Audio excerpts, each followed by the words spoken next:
Over the past little while, things have kind of been on pause with the renovation, and I'll explain why that is later.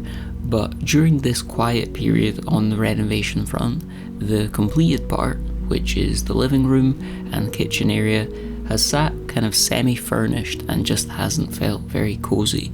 So I recently read some tips and took some steps to fix that, and thought I'd share that process with you all today. I've found that two things you can rely on to achieve coziness are simply filling empty spaces and adding softness. So for example, in this awkward space between the kitchen and living room, my solution was to fill the space with a small sideboard and a record player. Now, one of the most glaringly obvious things I was missing from this room, which was really making it feel cold, was a lack of softness from curtains or blinds on the windows and patio doors. Luckily, I recently had the opportunity to partner up with Hillary's, who are, to quote their website, the nation's favourite for made-to-measure blinds, curtains and shutters. So Hillary's sent out their advisor Bill to measure up, and he also showed me samples of the materials I could get my blinds in. I chose the Talbot Cream from their value collection because it was a pretty perfect match for my kitchen cupboards and the stone wall at the back of my garden. With the measuring done and the material chosen, my order was sent off to be made, and then a couple of weeks later Bill came back to fit the full regalia. The whole process was so meticulous, and it was very satisfying to watch it all come together. And one quite exhilarating detail of it all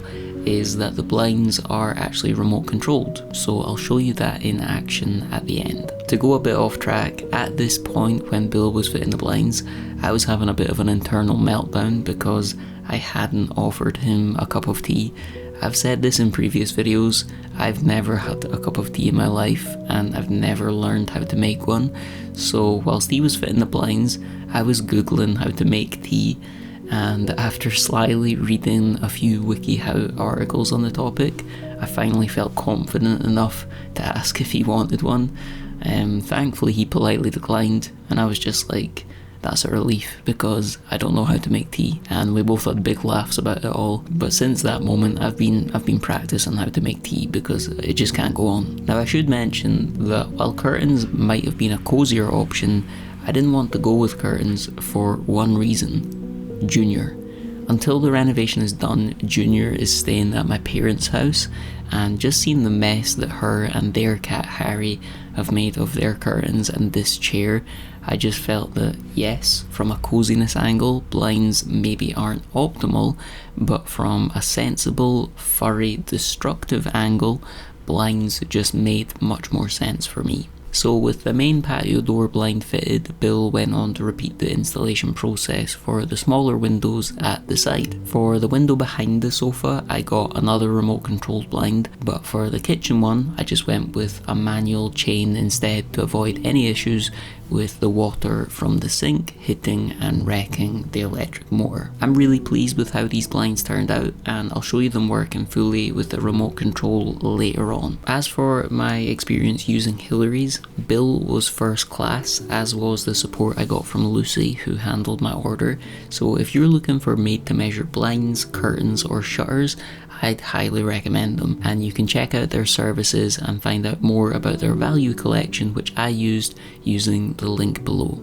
I think one of the big reasons this place didn't feel cozy was that a lot of the furniture and furnishings had just been taken from my tiny house, and therefore it didn't really fill out this bigger space as nicely. For example, the rug I had in here didn't reach all the way under the sofa and sort of looked a bit like a floating island, and having the sofa feet on the wooden floor is just quite a harsh look, which doesn't really exude coziness. I also wasn't that keen on the colour of the rug because it matched the feature wall, and I think a feature wall kind of stops being a feature wall when you start to match too many things in the room to it. So to remedy that, I rolled it up and stored it in the back bedroom where I planned to eventually use it, and then I replaced it with a much larger and more muted in colour rug. This rug blends in so much better with the flooring, and it also reaches all the way underneath the sofa, which takes away that harsh wood on wood vibe. I say wood on wood, I do have furniture foot protectors on the bottom of all of my furniture, so you don't have to worry about them scraping the floor when I'm sliding them about. There's something quite satisfying about getting a new rug and just getting it all ruffled up. In fact, when I was a little boy, I do remember one time going into a carpet shop with my parents and just having a class time rolling about amongst the walls of rugs and carpets. I think I was about 23 at the time.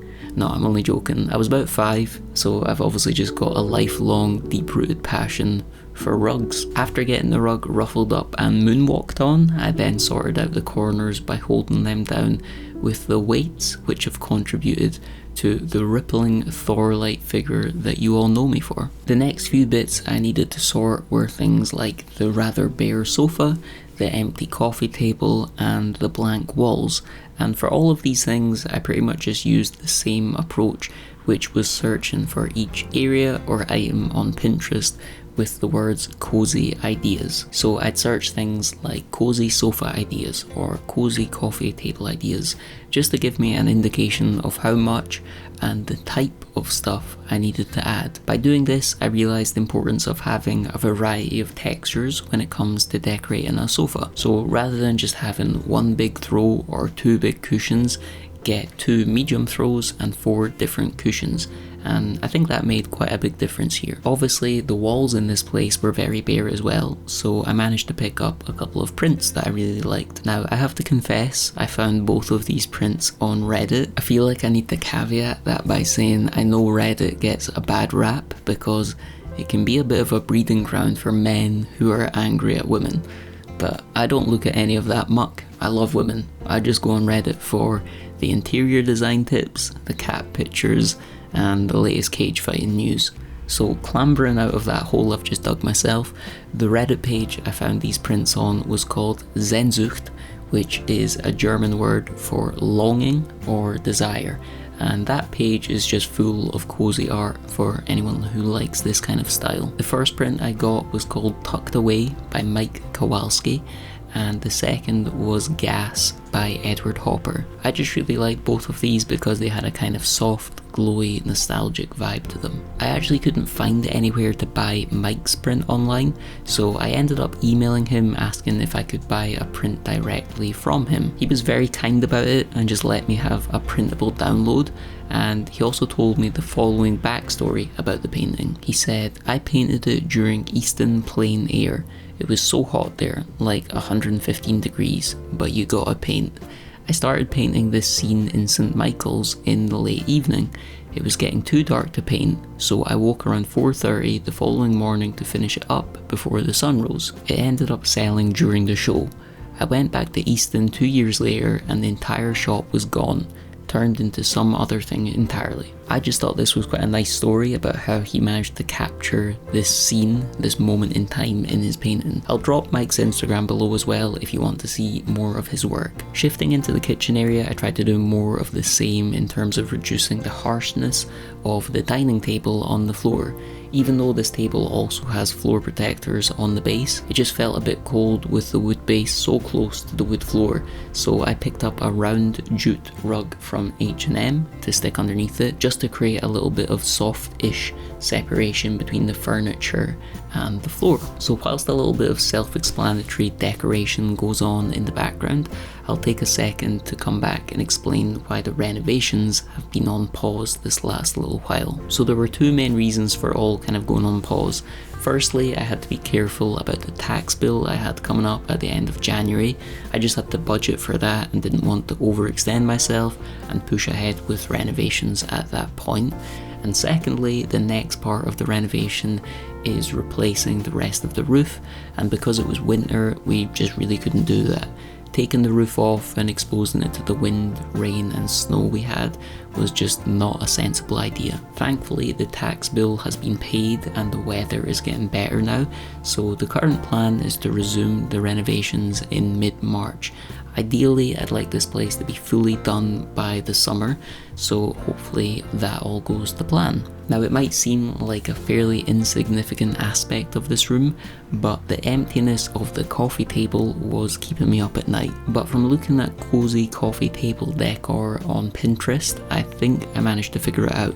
The first thing I added was this little bowl from a website called Made in Japan, who wrap their stuff in Japanese newspaper, which is a nice touch. I filled the bowl with potpourri, which I felt matched the colours of the room. However, it was vanilla scented, and I cannot stand the smell of vanilla. So since filming this, I've left the bowl outside but under cover in hopes that the wind will blow away the honk. I wanted a couple of interesting books laid out that people could just pick up and look through. So the first one I bought was a Guinness Book of World Records from 1960 that I got off eBay for £10.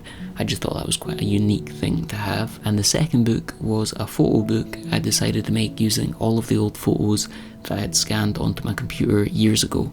Just photos of me as a small man, family pictures, and the likes. Just quite funny to look at. I'm quite happy with these additions to the coffee table and feel like I did a decent job of making it less dull. Now, you might have noticed that I didn't initially hang the pictures, and the reason for that is that I wanted to buy some special picture hanging hooks, which I'd seen an ad for because they leave minimal damage on the wall and don't require any tools. Once again, I recruited my mum to get her opinion on the placement. I wasn't actually sure if I should hang the one above the record player because I've seen other people just lean framed pictures against the wall for this, and when I tried it, I actually preferred the look of that versus hanging it. But let me know what you think. Coming back to the picture hooks, you don't need a drill or anything like that for these, you just press them into the wall. So I'm really pleased with them, and will once again drop the link to the ones I used below.